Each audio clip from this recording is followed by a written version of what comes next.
Okay. What? Oh, that's so weird.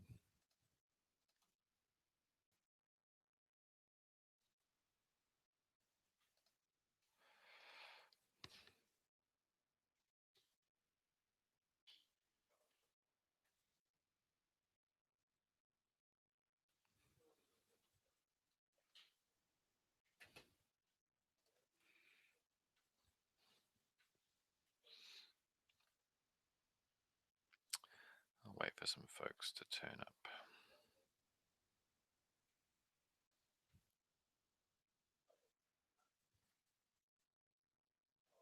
Hmm.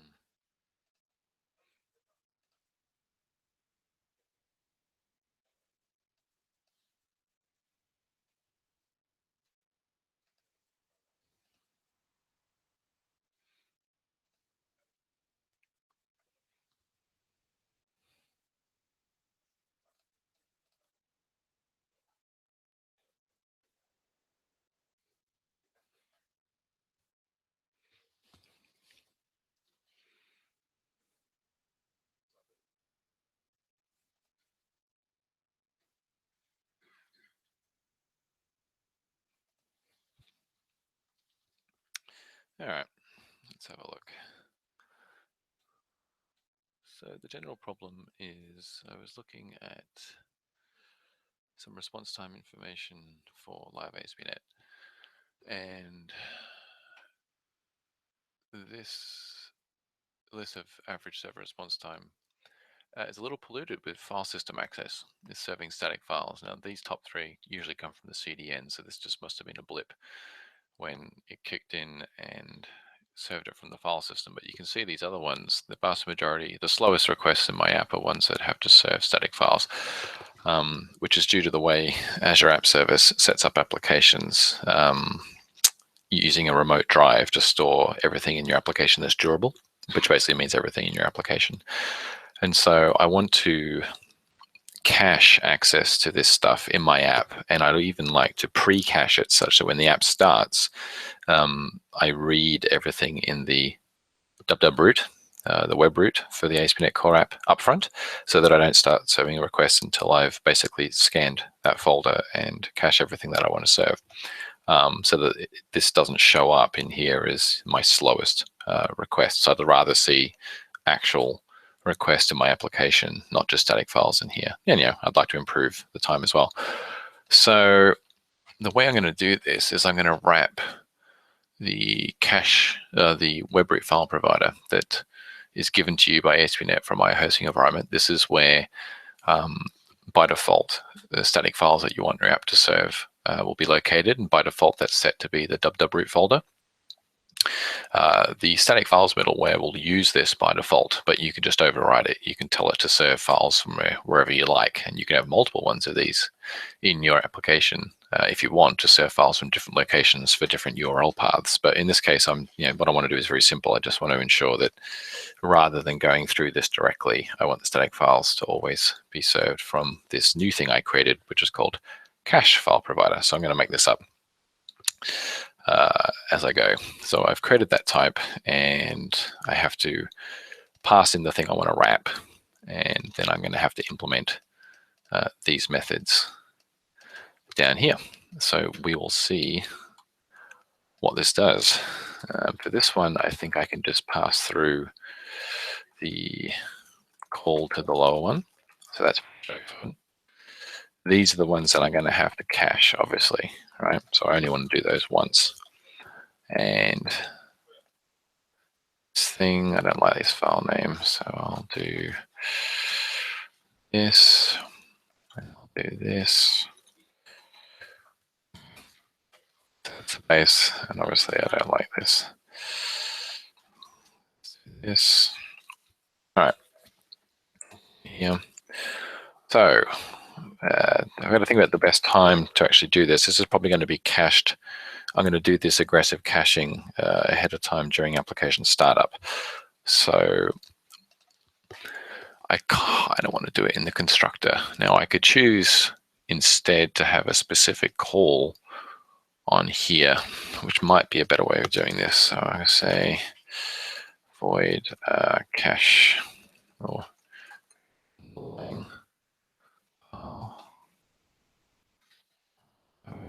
file provider. And then the idea would be that before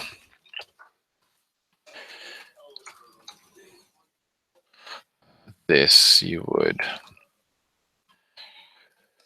do this. You would then go ahead and cache it in line, and then I would pass that through the static file server. So this is the call that's actually going to do the work rather than doing all that work in the constructor, which generally is just a little, constructors should be cheap. I don't want to do a whole lot of work in there. I want to be an explicit action. All right, so what's this going to do? Well, it's obviously going to scan the walk, the directory contents for the file system underneath. So in this case, this stuff down here, right? And cache that. Now I could choose not to cache anything in lib because most of this stuff should be being served from the CDN. So that's probably something I can just avoid, and rather I could just cache everything else. So the way this tends to work, I'm going to have to know how this subpath is built up. So I'm guessing that this is basically going to be something in the realm of, in the case of getting stuff from the root, it'll be literally be something like favicon.ico, or it could be something like js/slight.js, right? Something like this. And yeah, that separated could be either way. I don't really know. It doesn't really matter. But I'm going to have to build up a map of those subpaths and then return these objects, which I've already pre-cached. So I'm probably going to just want to use a concurrent dictionary for this.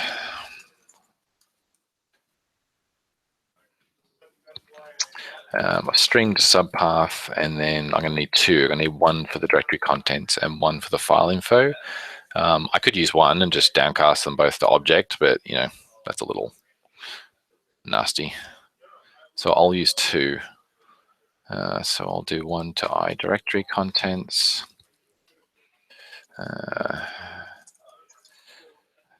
Contents cache equals new of those. And I'll do the same for, and I want all these to be read only. And I'll do the same for this, but this one will be called the file info cache. And I should put the chat up just in case anyone's saying anything, shouldn't I? File info cache. This one obviously will be of file info.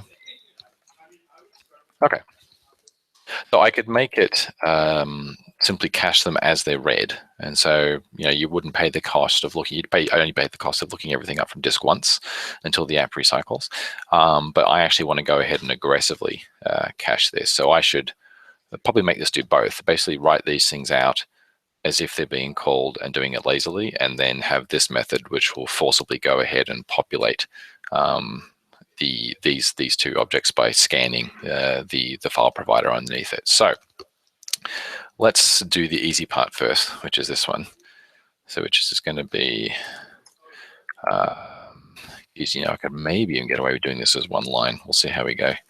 And I'll refactor it if that's possible. I'll return dir contents cache dot get or add. In this case, the subpath is the key, and I want the func value. So this one is going to be a subpath such that, in this case, this one is going to call to the underlying file provider. Super simple subpath like so. Get rid of that. That'll just infer the return. See, look how simple this is. We use the new syntax because terse is nice. Leave one of those back. Okay. Oh, I got one too many now. Okay. No, and I'll need a line ending. No, I got how many balance my braces here? Okay, there we go.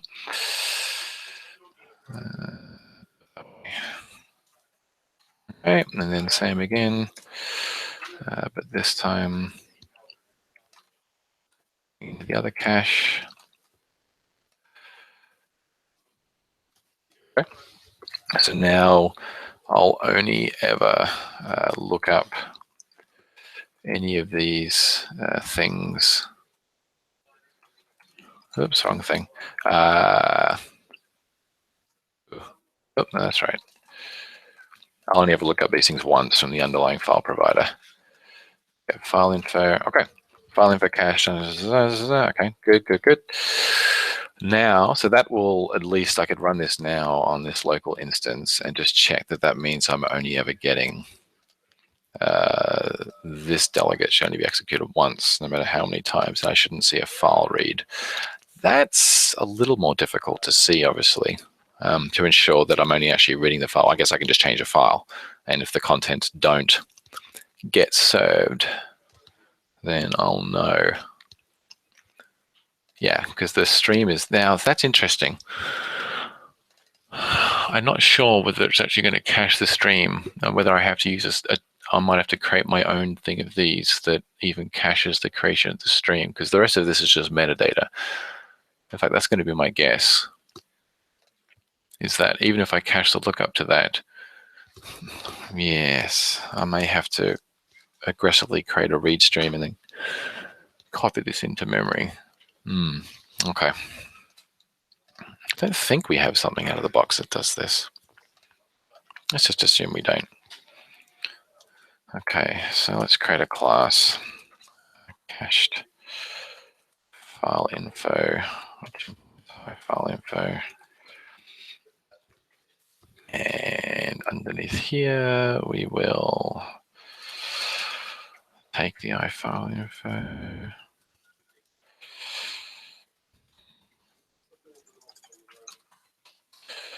Do this little dance again. Okay. We'll implement this. Okay, we can do the file info exists.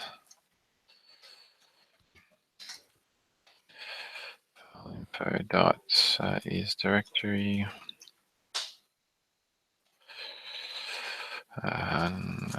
File info dot modified. My assumption is that these are going to hit the disk every time you call them, so I'm going to have to actually cache each one of these calls. Oh, I'm going to have to change all this code.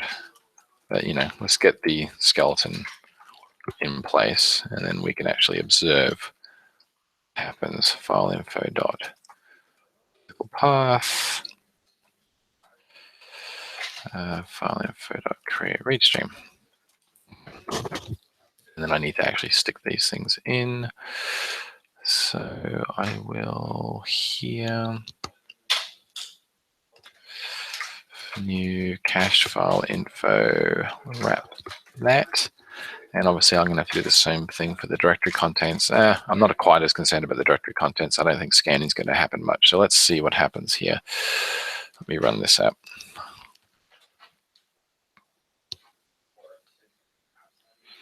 Succeeded. Running.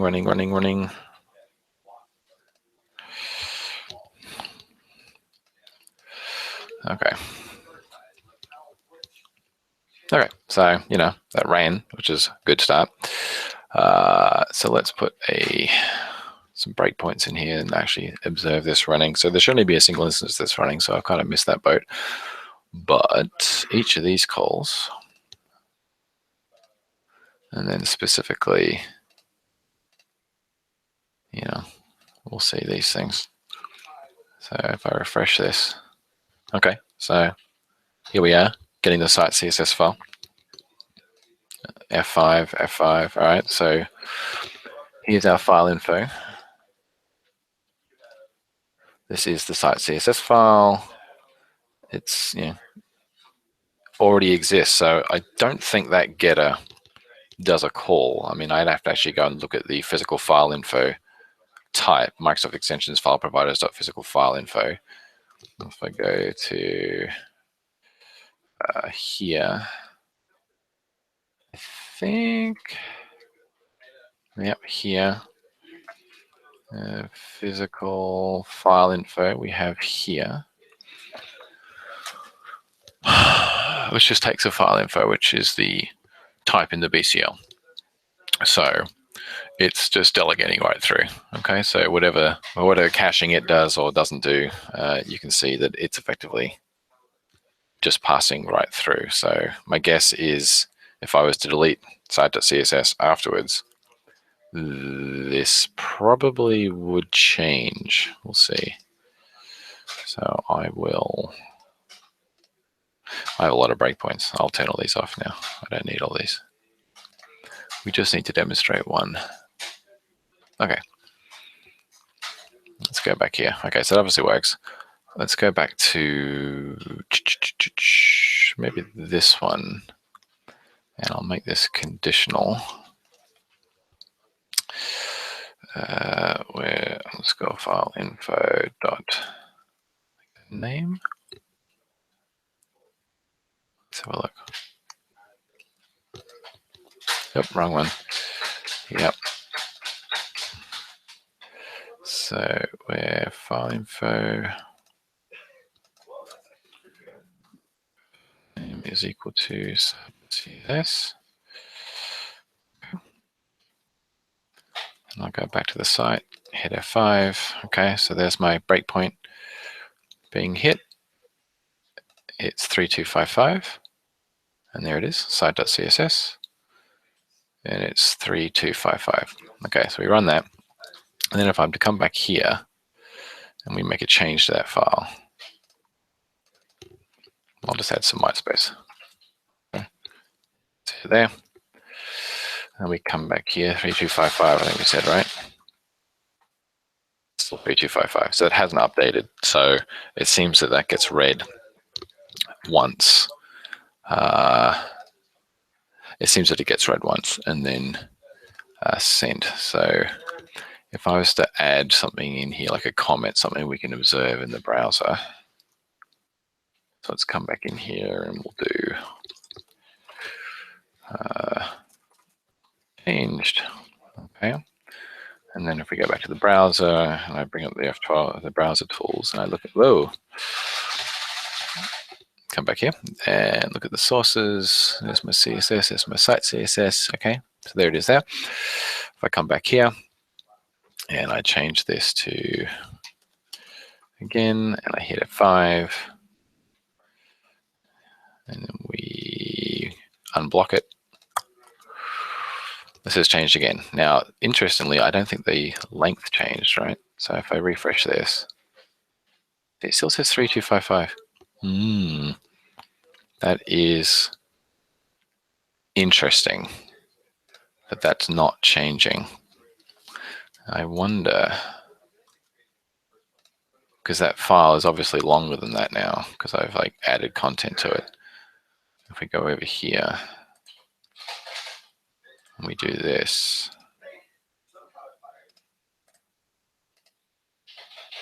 it's 3277 because I added a bunch of stuff to it. And if I change this, I take this away like that and come back here.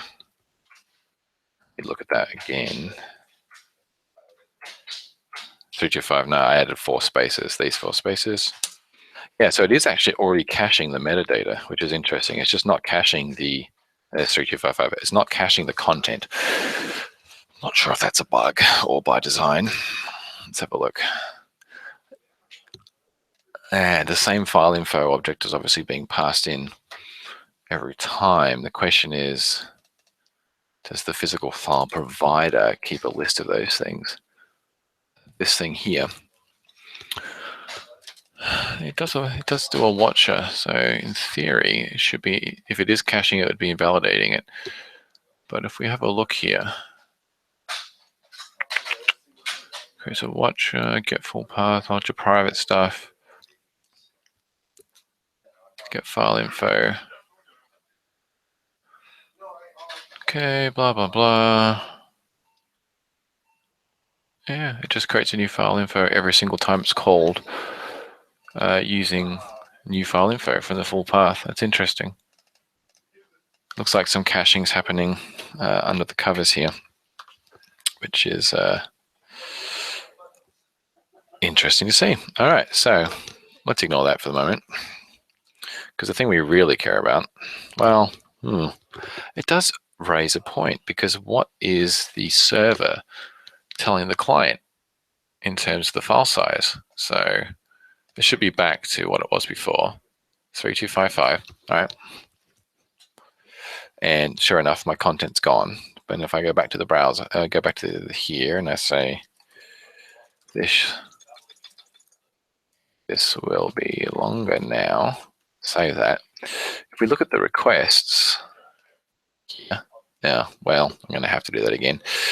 I'll do it again. Okay, so here we go. Look at CSS requests. You know, that's 1.6. Response headers. Yeah, I guess it's being gzipped, so by IIS. So any problem? I was trying to see if it's setting a content length. That's not, because it's being gzipped. So the static file handler isn't buffering, which makes sense. It obviously I guess it's pushing stuff out. All right, well, interesting. And then I come back here, 3255 still says 3255. All right, nothing changes. And then my sources, CSS. This will be longer now. If I remove that, this will be even longer now. Back, refresh, come back here. Still says 3255, which we know is wrong. Unblock it, come back. It says this will be even longer now. Yeah, which is this one, but the network call, which was this one, you can see there's really not much change. There's no header changes, so there's no length being sent. Maybe it's being chunked. I'd have to look in Fiddler to see the raw. Well, it's gzip encoding, so I guess it masks all kinds of errors or sins. I guess I could look at this directly with that IIS Express in front, because this has me intrigued. So if I do this, I'll drop this down here, and we'll run it directly. Oh, okay. Well, let's fix that. I must have stuffed that up at some point. Command name web, blah, blah, blah. Come in here, go to debug, web, project, that's correct. That's obviously wrong. Geez, this is all. I thought I fixed all this. ASP.NET Core, environment, development. Save that.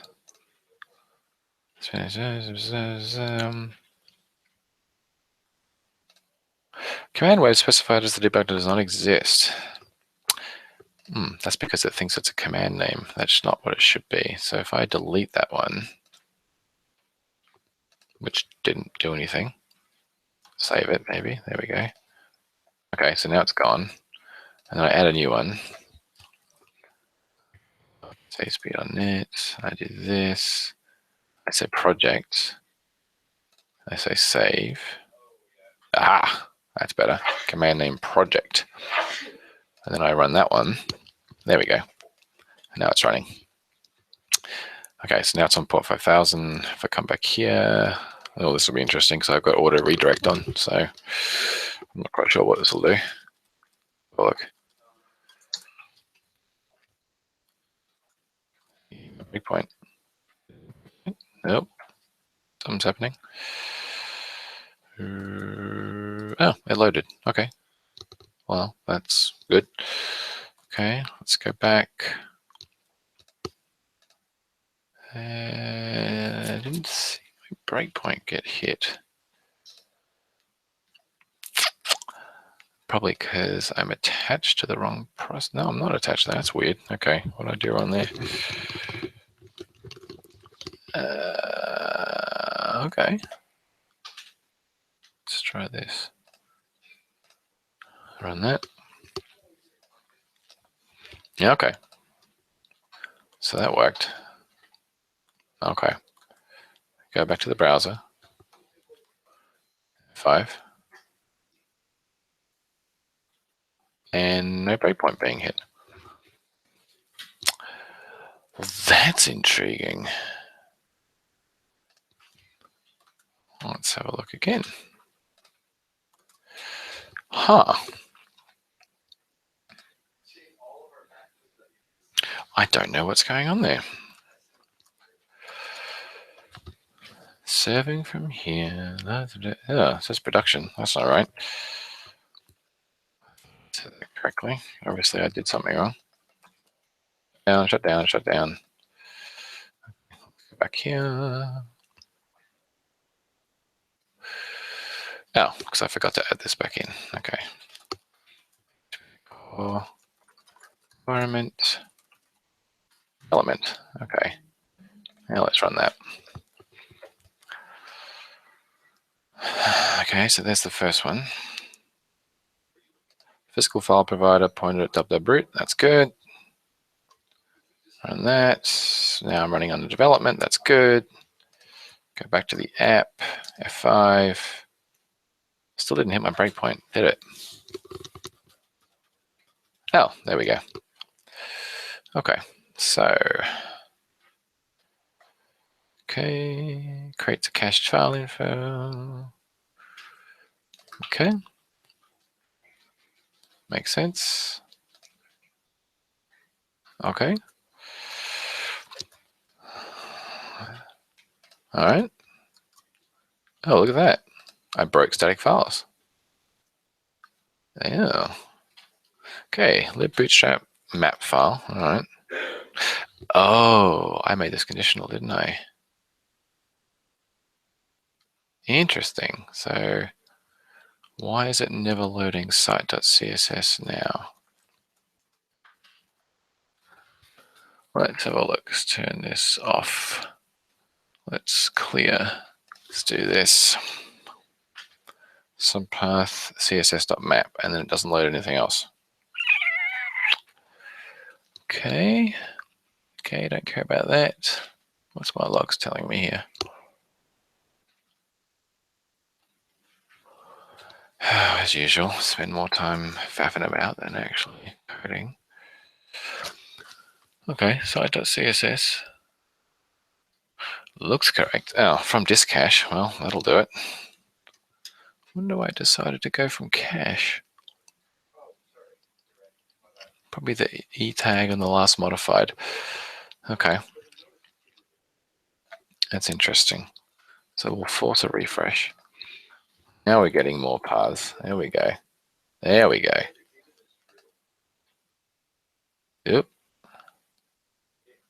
Well, that's interesting. It seems to behave very differently when it's raw Kestrel than when it's behind IIS. And my guess is that's due to the 3288. That's due to the compression module in IIS taking over serving, essentially.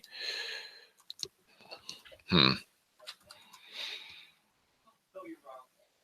says it's currently serving jQuery. I'm not broken, am I? Let's see anything. Did we get an error? 66 seconds. Maybe I timed it out.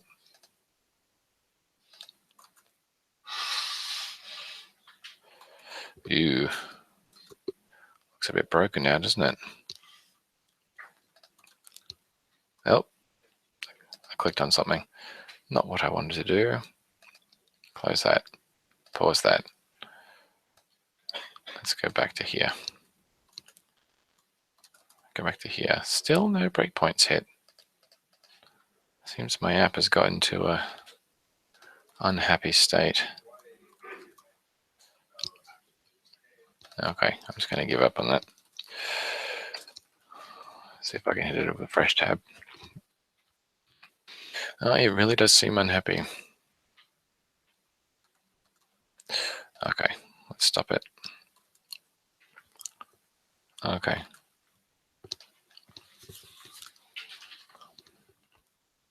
All right. Go. That worked. It's running. Let's load the site. Go back to VS. There it is. Loading, loading, file info.length, loading, loading. Okay. All right, so there you go. That's served correctly. Okay. In theory, if I get rid of those two, hit F5. Okay. So that's, this cache lookup is working now because this will be being hit, but then this won't because this object only gets created and put in the cache, so it's just going to be returning the one in the cache every time. So you'll get these hits for every static file that the browser chooses to send. Right? But F12 will force them all to be loaded, which is why that just happened. There we go. So I hit F5, play, get back to the browser. No request for CSS. Really? Well, that's obviously a lie. So we turn that off.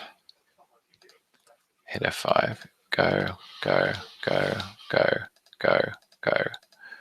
So a few different static files there. Get back to the browser. Okay. There's the link. So the static file server is reading it all and then serving it. It specifies an E tag and it stamps a last modified header on. Okay, that makes sense. And then the browser, it seems, doesn't send the request for that again. So if I navigate,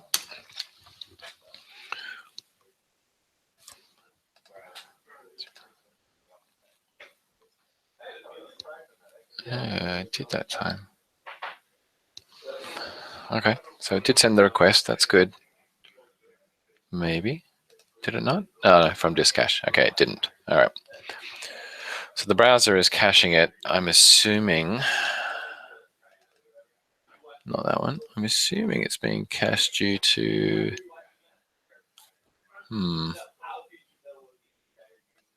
this? Is it making? It's not making. It's, yeah, literally just coming. That's interesting. Okay. I was looking to see if it was going to make an if modified since request, given that we are sending a last modified header, but nope, it's not. It may be the use of the E tag of those in combination. The browser is just choosing to cache it for a set amount of time. At any rate, if I control F5, you can see that it does end up hitting here, and 3288 is what we get. Come on. Okay, and then it's there, and then if I go back here and I change this to shorter, it was 3288. Control F5 to force a refresh. We'll go through all this, and of course I missed it. Look at that, content length mismatch. That looks like a bug. So, as is often the case, as I go to try and actually build a thing, I run into a bug in what looks like the static file server, static file middleware, or the file provider, or something underlying. Because what's happened now is I've made a file change, but that's not being represented in the call to length. And so the server complains because not enough data is written out, because the static file middleware is obviously going on this length and saying, hey, yeah, I'm going to write this much out. Then it opens the stream, and the stream is ending prematurely because it's running out of data. So here it's now 3288 still. It shouldn't be that anymore because I've changed the size of the file. I made it shorter. It's going to try and send too little. And you can see, because of the logs I've got configured, you can see that exception here. Yeah, see, it's only written 3284 instead of the 3288 that it thought. Well, that kind of puts some brakes on what I was going to attempt here. I could obviously work around that, but I'm better served going off and actually tracking down this bug and getting that fixed. So I'm going to cut this short today, and I might come back once I've spoken to some people about this issue. And then maybe I'll stream again when I'm ready to go to the next phase of this, which is to figure out what the next step would be. Obviously, what I want to do here is basically cache this call so that I don't have to read the file system every time I want to read the object. So that is the intent here, unless it gets changed. So, okay, thanks for watching, guys.